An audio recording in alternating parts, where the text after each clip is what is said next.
오늘 본문 말씀에는 근심과 기쁨에 관한 말씀이 기록되어 있습니다. 본서를 기록하게 된 유래 혹은 동기를 살펴볼 때 여기에 있는 기쁨이란 무엇이며 근심이란 무엇인가를 알 수 있습니다. 바울 사도가 3차 여행 때에 에베소에 머물러 있으면서 고린도전서를 보내주었습니다. 이 고린도 교회는 사도행전 18장에 나옵니다만 바울 사도가 2차 전도 여행 때 이곳에 건너가서 복음을 선포하고 교회를 설립하였습니다. 그 후에 고린도 교회가 크게 부흥하였습니다. 교회가 크게 성장하고 성도들이 많아지면서 교회에 문제점이 많이 생겼습니다. 에베소에서 전도하고 있는 사도 바울에게 질문해 왔습니다. 그 질문을 토대로 해서 보낸 것이 고린도 전서였습니다. 고린도 전서를 보낸 후에 바울 사도는 고린도 교회에 대한 염려가 많아져서 디모데를 보내게 되고 디모데를 보낸 후에 또 디도를 보내게 되고 그래도 고린도 교회의 문제가 해결이 안 되었습니다. 원래 약속은 디도가 가서 문제를 해결한 후에 돌아와서 사도 바울에게 보고하게 되어 있었는데 디도가 돌아오지를 않습니다. 그래서 에베소에서 전도하고 있던 사도 바울은 고린도 교회에 대해서 마음이 초조하고 염려하는 가운데 있다가 마침내 에베소에서 은장색의 파동이 일어나서 사도 바울은 더 이상 에베소에 머물 수 없게 되어 에베소를 떠나게 되고 그 다음에 마게도니아 지방을 가기 위해서 가는 도중에 바다를 건너서 마게도니아에 갔을 때 거기에서 디도를 만나게 됩니다. 사도 바울은 줄곧 고린도 교회에 대한 염려와 걱정을 하는 가운데 에베소를 떠나게 되고 또 먼 여행을 하게 되고 바다를 건너서 마게도니아를 오기까지 그 염려를 그치지 아니했습니다. 이것이 고린도에 대한 염려 혹은 근심의 동기요 그 내용입니다. 이렇게 잔뜩 염려하고 있었던 사도 바울이 마게도니아에서 디도를 만났을 때 이 디도의 보고가 대단히 좋았습니다. 사도 바울은 염려하던 모든 것이 잘 해결되었고 그 고린도 교회 교인들이 사도 바울을 간절하게 사모한다는 이러한 보고를 받았을 때 갑자기 마음 가운데 너무나 기쁘고 감사해서 눈물이 나올 정도로 마음에 큰 변화를 가져왔습니다. 이것이 사도 바울의 고린도 교회에 대한 기쁨의 동기입니다. 이렇게 큰 근심 속에 쌓여 있다가 큰 근심이 사라지고 또 큰 기쁨이 들어오게 되고 그리고 근심과 큰 기쁨이라는 두 가지 심정에서 고린도후서가 기록이 되었습니다. 그러므로 마게도니아에서 디도를 만나서 기록한 본서 가운데는 사도 바울의 기쁨의 감정이 넘쳐 있고 근심의 감정이 넘쳐 있습니다. 1장에서 9장까지는 그 기쁨의 감정의 지배를 받았고 10장 이후에서는 사도 바울이 근심했던 내용이 밝혀지고 있으므로 이 두 가지 감정이 교차해 있었던 것이 바울 사도가 고린도 교회에 대해 가지고 있었던 감정이고 또 본서의 내용이었다고 할 수가 있습니다. 우리가 이 세상에서 살아가다 보면 낮이 있고 밤이 있고 밤이 지나면 낮이 오고 낮이 가면 또 밤이 오고 주야가 교대하는 것처럼 인간사도 역시 그런 것 같습니다. 조금 좋은 일이 있어서 기뻐하다가 또 근심스러운 것이 와서 걱정을 하다가 걱정이 지나간 후에 기쁨이 오다가 이렇게 기쁨과 근심이 반복되는 것이 바로 인생사가 아닌가 생각합니다. 그래서 근심 가운데 기쁨이 있고 기쁨 가운데 근심이 있고 이 두 가지가 교차하고 있습니다만 오늘 본문 가운데 고린도 교회를 위해서 근심하는 것이 무엇인가? 기뻐하는 것이 무엇인가? 우리 신앙 가운데 이 근심을 어떻게 해야 하는가? 또 기쁨을 어떻게 해야 하는 것인가? 이러한 일들을 본문 가운데서 상고해 보면서 은혜를 받았으면 좋겠습니다. 첫 번째 우리가 생각해 볼 것은 고린도후서 2장 1절에 내가 다시 근심으로 너희에게 나아가지 않기로 스스로 결단하였으니 라는 말씀이 있습니다. 만약에 바울 사도가 마케도니아에서 디도를 만나지 못했다고 한다면 근심 가운데 있었을 것입니다. 근심이 좋은 것은 아닙니다. 그래야 할 이유도 없지만 사도 바울의 마음속에 있는 근심을 아무도 없게 할 수 없었을 것입니다. 에베소를 떠날 때 무거운 마음으로 왔고 드로아를 거쳐 바다를 건너서 이곳까지 오면서 사도 바울의 마음에 줄곧 근심이 넘쳤는데 디도의 보고를 받고는 다시 근심하지 않기로 결단하였다고 말하면서 그의 근심하였던 것이 풀렸음을 말씀하고 있습니다. 고린도후서 12장 14절에 보면 내가 세 번째 나아가기를 바란다는 말씀이 기록되어 있는데 우리가 사도행전과 고린도전서 후서를 참고해 보면 사도 바울이 고린도를 건너간 것이 한 번 있습니다. 지금 가는 것은 두 번째 걸음입니다. 사도행전 18장에 그가 맨 처음 고린도를 방문했고 그때 아굴라와 브리스길라 부부를 만나서 전도한 사건이 나옵니다. 그것이 2차 전도 여행 때인데 그 후에 돌아왔다가 3차 여행 때에 에베소에서 마케도니아를 거쳐서 거기서 고린도로 가는 길이니까 분명히 두 번째 방문입니다. 그러나 여기에 세 번째 나아가기를 바란다는 말씀이 있는데 이 말씀에서 어떠한 사실을 알 수 있는가 하면 에베소에서 디모데와 디도를 고린도에 보낸 적이 있었는데 그 전후로 바울 자신도 직접 고린도에 간 것 같습니다. 다시 말씀드리면 에베소와 고린도는 바다를 사이에 있는 가까운 거리이고 육로로 가게 된다면 쭉 올라가서 드로아에서 좁은 바다로 들어가서 마케도니아를 지나서 내려오는 길이니까 에베소에서 직접 갔다가 돌아온 것 같습니다. 다시 말해서 사도 바울이 고린도에 있던 문제를 해결하기 위해서 한번 건너간 것이 분명합니다. 그러나 그렇게 건너갔지만 그때 별로 효과를 보지 못한 것 같습니다. 효과를 거두지 못했을 뿐만 아니라 돌아온 후에 오히려 사도 바울의 마음에 걱정이 더 많아졌어요. 고린도 교회에 너무나 많은 복잡한 문제 때문에 대단히 걱정이 많아져서 사도 바울의 마음에 줄곧 고린도 교회를 위하여 걱정한 사실을 알 수가 있습니다. 이제 말씀드린 대로 에베소에 있는 바울 사도가 서신을 3번 보낸 것으로 알고 있습니다. 우리가 고린도전서와 후서 2권을 가지고 있습니다만 고린도전서 5장 9절에 보면 내가 너에게 쓴 것에 라는 말씀이 기록되어 있습니다. 다시 말씀드리면 내가 앞서서 보낸 편지가 있다는 말이에요. 고린도전서를 보내기 전에 이미 편지를 보낸 것 같습니다. 우리가 이것을 흔히 고린도 전전서라고 합니다. 고린도 전서보다 앞서는 것이니까 고린도 전전서라고 불리고 있어요. 그러니까 고린도 전전서를 보내고 고린도 전서를 보내고 그 다음에 고린도 후서를 보내고 이렇게 3번 보낸 것으로 알고 있습니다. 어떤 학자들은 고린도 전전서의 내용이 고린도전서 6장이나 혹은 고린도 후서 어디인가 끼어 있는 것이 아닌가 하는 말을 합니다만 대부분의 학자들은 고린도 전전서가 있었다는데 이 서신을 잃어버리고 없다고 말하고 있습니다. 그러므로 그 말에 따르면 고린도에서 사도 바울은 3번 편지를 보낸 셈입니다. 더구나 그 3번이 전전서는 모르겠지만 적어도 고린도 전서는 긴 편지입니다. 거의 로마서와 비등한 긴 편지입니다. 고린도 후서 역시 긴 편지입니다.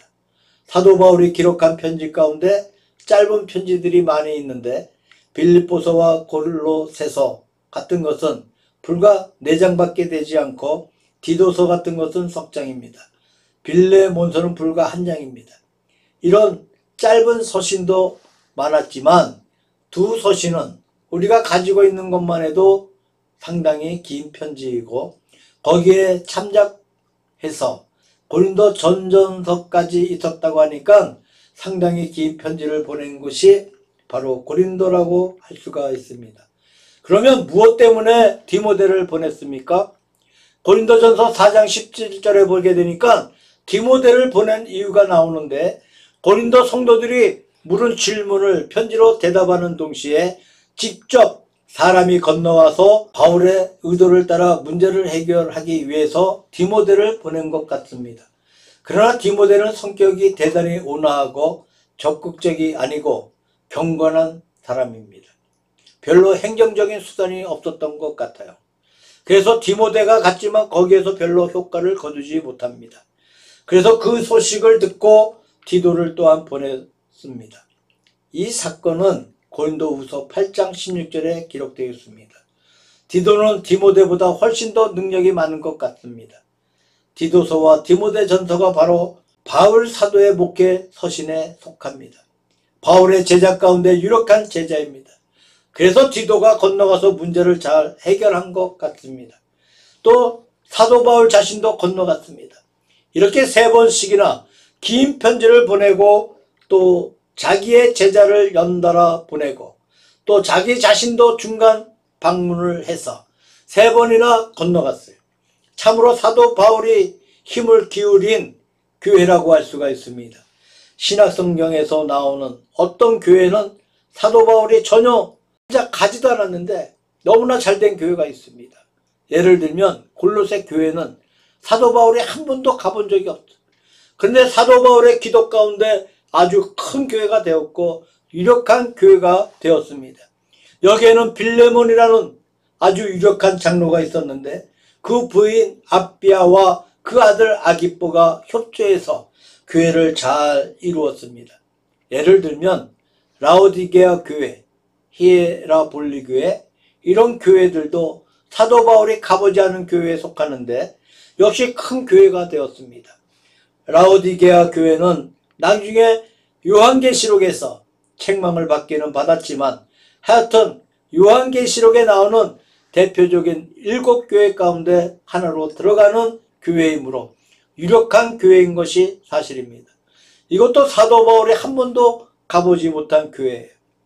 그 교회들은 에베소에서 사도 바울이 선교할 때에 골로새나 라오디게아나 히에라볼리 지역 사람들이 장사로 왔다가 이 사도 바울이 전도하는 말씀을 듣고 믿게 되고 그들이 자기 고향에 돌아가서 설립한 교회들입니다. 그러므로 사도 바울이 간접적으로 설립한 교회라고 할 수가 있습니다. 그런데 바울도 간접적으로 세운 교회가 많은데 고린도 교회는 간접이 아니고 직접 세운 교회예요. 자기가 몸소 3번이나 가고 자기 제자들을 보내고 편지를 이렇게 많이 보내고 이런 식으로 겨우 설립한 교회이므로 사도 바울이 정성을 기울인 교회라고 할 수가 있습니다. 이렇게 사도 바울이 애정을 쏟은 교회인 만큼 이 교회를 위해서 걱정과 근심이 많았습니다. 과거에 사도 바울은 고린도 교회 때문에 근심 가운데 많은 세월을 보냈습니다. 여기에 문제가 있었습니다. 세상에 근심이 나쁜 것인가? 물론 근심이 좋은 것은 아닙니다. 기쁨보다 나쁜 것입니다. 그러나 제가 생각할 때에는 유익한 근심이 있고 해로운 근심이 있어요. 기쁨이 좋다고 하지만 기쁨 때문에 망하는 해로운 기쁨이 있고 근심 때문에 유익을 얻는 좋은 근심이 있습니다.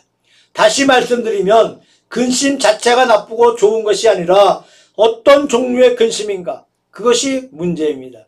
고린도후서 7장 10절에 보게 되면 2가지 근심을 말하고 있는데 하나님의 뜻대로 하는 근심이 있고 세상적인 근심이 있습니다. 하나님의 뜻대로 하는 근심은 회개를 촉구합니다.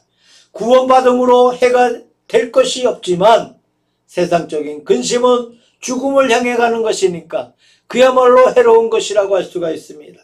사도 바울이 하는 근심은 하나님의 뜻대로 하는 근심이었습니다. 고린도 교회를 있게 하기 위한 간곡한 사도 바울의 근심이었습니다. 프랑스의 유명한 문학가였고 레미 제라블을 쓴 위고라는 분이 있습니다. 그 어머니가 돈독한 신앙이었는데 그 어머니가 위고를 어렸을 때부터 정성스럽게 길렀다고 합니다. 그를 위해서 기도하고 목사님께 데리고 가서 기도를 부탁하고 언제나 정성스럽게 양육하고 기른 아들이었어요. 그래서 그는 어머니의 감화와 기도를 그의 일생을 통해서 잊을 수 없었다고 말하고 있습니다. 그래서 위로가 큰 작품을 남기게 되었다는 일화가 있는데, 감리교의 창시자였던 웨슬레의 어머니는 아이를 15이나 낳았어요. 15명 중에 존 웨슬레는 14번째 아들인데, 그 동생 찰스 웨슬레는 음악가예요. 풍우대작을 지었던 유명한 음악가입니다. 제일 마지막 아들인 14번째가 목사가 되었고 15번째가 음악가가 되어 이 형제가 손을 잡고 목회를 하면서 큰 교회를 세웠습니다. 그 어머니가 아들이 많으니까 그 어머니가 아들로 인해서 얼마나 힘들었겠습니까? 고생을 많이 했겠죠. 이렇게 많은 아들이 있는데 부모들은 마지막에 가면 아이들을 소홀히 다루기가 쉽다는 말이 있습니다. 귀한 아이가 하나밖에 없다면 정성스럽게 기르겠지만 그렇게 많이 낳아서 기르는 것이 어려운 일인데 요한 웨슬레 어머니는 정성스럽게 길렀다는 거예요. 그래서 14째와 15째가 위대한 인물이 되었다는 겁니다. 얼마나 그 아들을 위해 기도하면서 길렀는지 알 수 있습니다. 믿고 안 믿고는 궁극적인 하나님의 예정에 달려 있습니다. 그러나 그 하나님의 예정이 어떻게 이루어지느냐? 그것은 그 사람의 노력으로 이루어진다고 봅니다. 다시 말씀드리면 사람들의 노력이 하나님의 구속 역사의 변수가 됩니다. 그 역사에 동참하는 협조자가 될 수가 있습니다. 사도 바울이 이렇게 알뜰하게 노력하고 애쓰는 고린도 교인들의 구원을 위해서 이렇게 근심하는 모습 가운데 우리가 무엇인가 배워야 한다고 생각합니다. 그렇다면 우리의 자녀를 믿음으로 기르는 것은 물론이고 교회를 위해서 봉사하는 것도 물론이겠지만 우리가 한 사람에게 전도한다고 할지라도 이렇게 정성을 기울일 때 반드시 효과를 거두고 또 그들 속에 복음의 빛이 들어가지 않고는 못 견딜 것으로 생각합니다.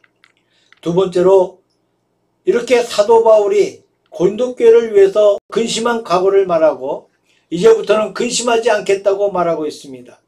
2장 7절에 보면 그것 때문에 회개한 말씀이 나오고 있는데 너희는 차라리 저희를 용서하고 위로할 것이니 저가 너무 많은 근심에 잠길까 두려워하노라 하면서 그들을 용서하라는 말씀이 기록되어 있습니다.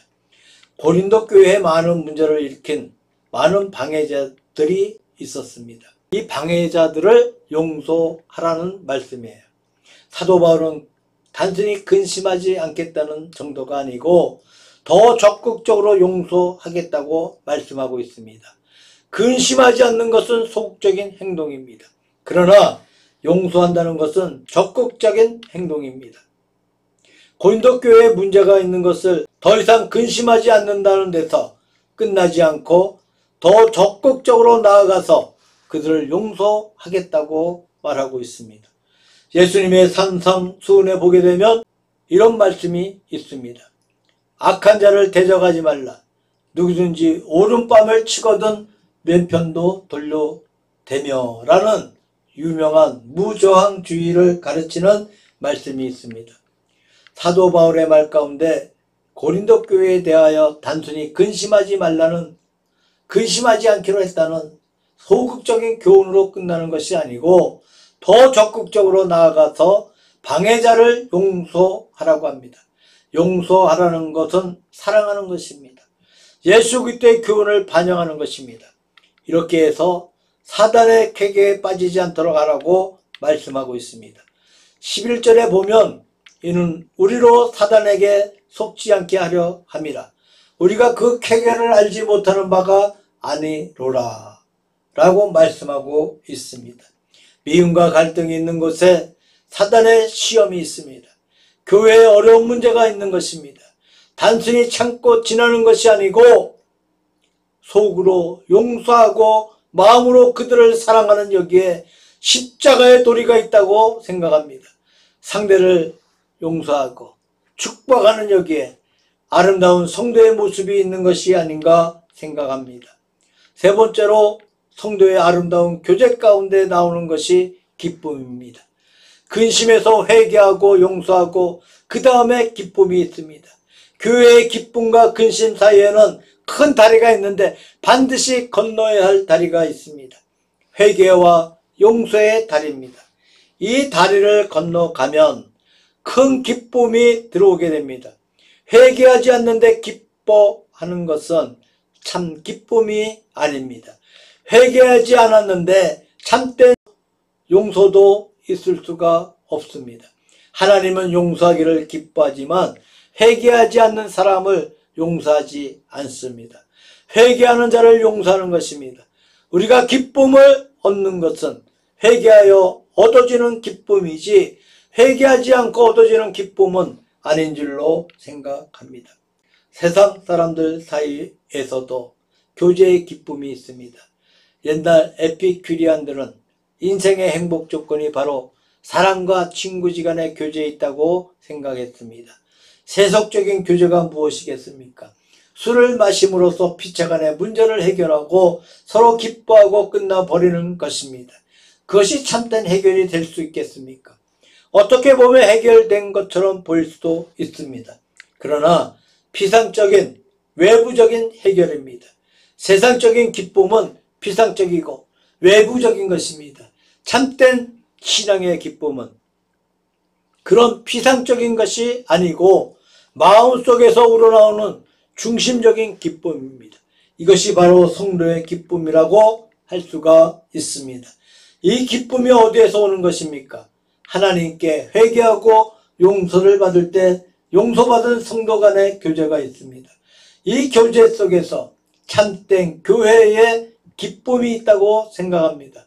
우리가 회개할 줄 모르고 죄를 깨달을 줄 모르고 우리가 세상적으로 재미있게 노래를 부르고 음식을 먹으면서 어떻게 해서 세상적인 기쁨을 가진다면 그것은 피상적인 기쁨입니다.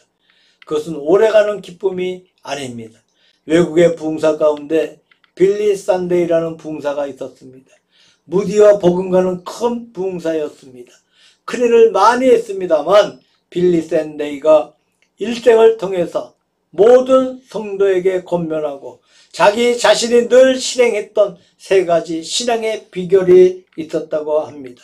첫째가 하루에 15분간 하나님의 음성을 들으라. 이 말씀은 성경을 보라는 것입니다. 하루에 최소한 15분 이상씩 성경을 보면서 성경 속에서 하나님의 음성을 들으라는 말입니다. 두 번째는 하루에 최소한 15분간 하나님께 내 말을 들여라. 이것은 하나님께 기도하라는 말입니다. 세 번째는 하루에 최소한 15분간 하나님에 관해서 말하라. 이것은 전도하라는 말입니다. 남에게 하나님에 관해서 진리에 대해서 예수 그리스도에 대해서 이야기를 하라는 말입니다. 15분씩 하나님의 음성을 듣고 하나님께 우리의 기도를 드리고 하나님에 대한 말을 하는 여기에 위대한 빌리 산데이의 부흥의 비결이 있었다는 말입니다. 우리가 묵상해 볼 수 있는 말씀입니다. 우리가 세상에서 사람들과 교제하며 사람들의 말을 많이 듣습니다. 너무나 사람에 관한 말을 많이 하고 있습니다. 우리가 사람들의 말을 듣고 기뻐하고 사람의 말을 우리의 마음을 움직일 때가 많이 있습니다. 또 사람들끼리 말하기를 좋아합니다. 사람들끼리 만나면 30분 이상 말하는 것을 지루하게 여기지 않습니다. 그러면서 기도하기를 별로 오래 하지 못합니다. 우리가 만나면 남의 말을 하기를 좋아합니다. 다른 사람에 대해서 말하기를 좋아합니다. 그것도 남의 좋은 점을 말해서 교훈을 얻으려고 하면 좋은데 얼마나 남을 흉보는지 몰라요. 이렇게 사람의 말을 듣고 사람에게 말하기를 좋아하고 사람에 관한 말을 할 때에 별로 유익이 없다는 겁니다. 그것이 우리의 영혼을 살찌게 하지 못한다고 생각합니다. 하나님의 음성을 듣고 하나님의 뜻이 무엇일까? 하나님께 말씀을 드리고 하나님께 우리의 사정을 진심으로 말씀드리고 하나님에 관한 말을 남에게 하고 성경에 관한 것이나 예수 그리스도에 관한 것이나 하나님에 관한 것이나 진리에 관한 것들을 말하고 이러한 가운데 우리 영혼이 정화되어 간다고 할 수가 있습니다. 영혼이 강건해지고 영혼이 의로운 상태에 들어간다고 생각합니다. 이런 가운데 진정한 성도의 교제가 있습니다. 진정한 신앙의 기쁨이 있다고 생각합니다.